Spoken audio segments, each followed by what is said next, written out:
Recording now. Okay. Yes. All right, guys. I want to before we're going to start another painting, the final painting we're going to do, which is going to be a landscape. And I'm going to teach you how to paint alla prima. Before we start that, I just want to cover some stuff that we talked about and go over a few other things. I've been using the medium that you've been using has been Neo-Megaclip.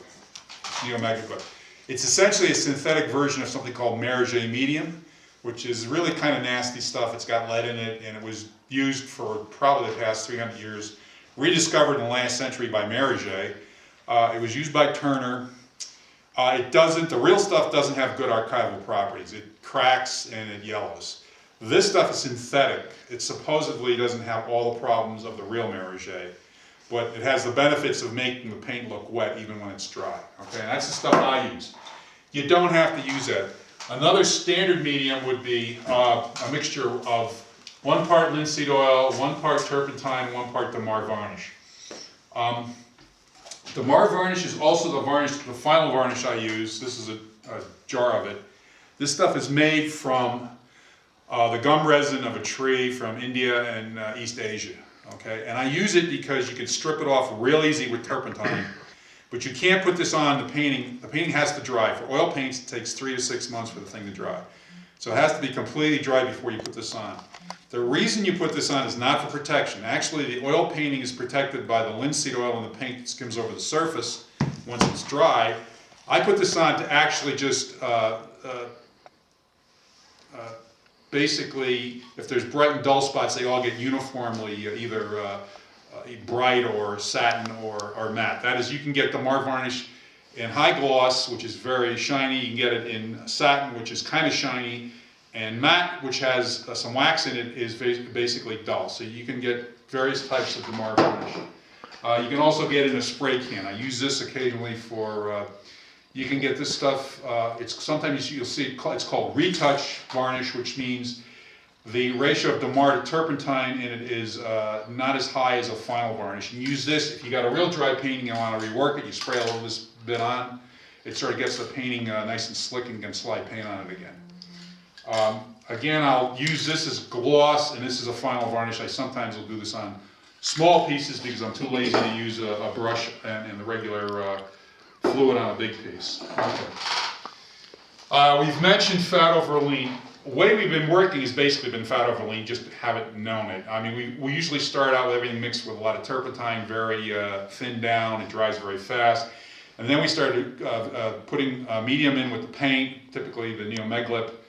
And then towards the end, I was using pure paint. Okay, so the idea is that as you go to the layer after layer, you use more and more oil, namely linseed oil. Okay. If you don't do that, if an underpainting is drying slower than the top paint surface paint you put on, it's going to crack, and that's the problem there. If you want to speed up drying time, there's something called cobalt dryer. You take an eyedropper, use a drop of this stuff, and it'll speed up the drying time to even half an hour to an hour on oil paints. That's how fast this stuff will work. And didn't you say that stuff is poisonous? Oh yeah. Huh.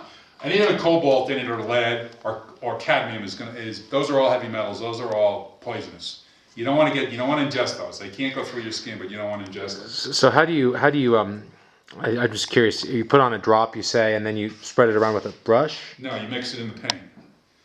Ah. And the paint will dry within an hour. I mean, it'll be dry. Even thick paint will dry that fast. I have only used it very, very rarely because I really don't want the paint to dry. I want it to dry normally. If you really want to, that's to reduce drying time. If you want to have things wet for weeks and really, really slow down drying time, use something called oil of cloves, which I don't have because I never use it. Because I really want things to dry within a week and I paint in layers. But if you want to paint wet into wet continually and you want the paint on the canvas to stay wet for a week or two, you basically put in a couple drops of oil of cloves. And people that actually paint wet into wet use this stuff all the time. I don't use it. Is it literally oil from cloves? Yeah. Is there a significant difference in drying time of oils in a humid climate versus a dry climate? It is. There is. I mean, I noticed in the summer that my reds and oranges and yellows take a longer time to dry than in the winter. It has to do with the amount of paint in the binder, which is linseed oil. Linseed oil, by the way, is made from the flax plant, which is also the plant that they make linen from.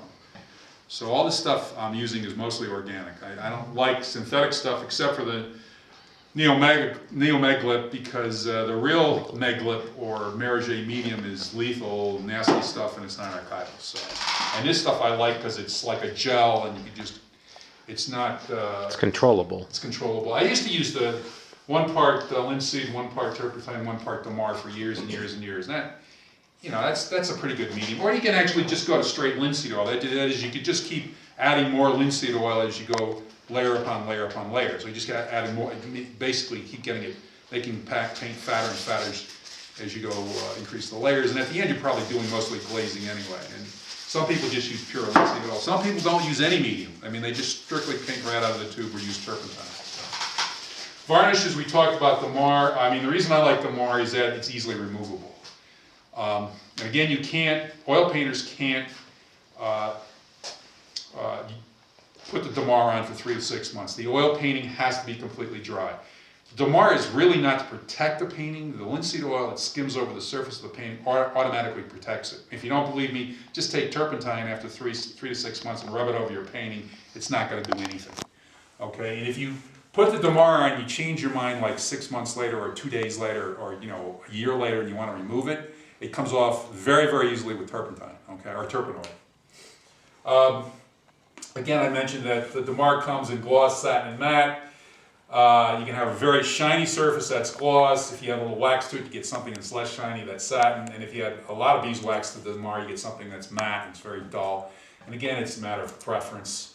You can apply the damar with a brush or spray can. I typically put when I do apply it with a brush, I put on usually 3 thin layers, and I give it a day or 2 to dry between each layer. Some people use beeswax for varnish, and again, it gives a very matte finish, and it's been around for years. Synthetic varnishes, my experience with those, they're hard to remove. Acrylic painters don't have any, you don't have any choice. You got to use synthetic. Typically, once you put it on, you're not going to get it off easily. It's not like damar, which comes right off very easily.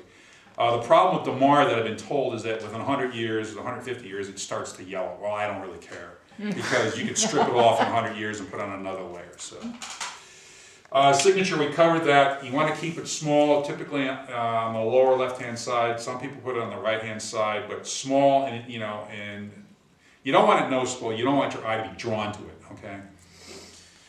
I typically put it in with muted colors that's in the painting itself. So if I have some reds in the painting or browns in the painting, I'd probably put it in with red or brown that's been slightly muted. Brushes, we talked about that.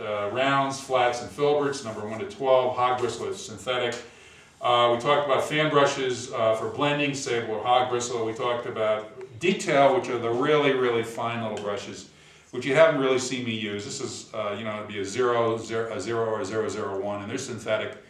And typically I use these to sign my name or put in little dots of highlights or something if I'm not using a palette knife to put highlights in. I don't use these very often. Palette knife, we talked about that. You can apply thick paint with a palette knife or highlights. Use it for paint mixing, or you can actually scrape the paint off the canvas for oil painters if you want to remove it and start again. You can't do that for acrylic, it dries too fast. Okay, cut it, Nick.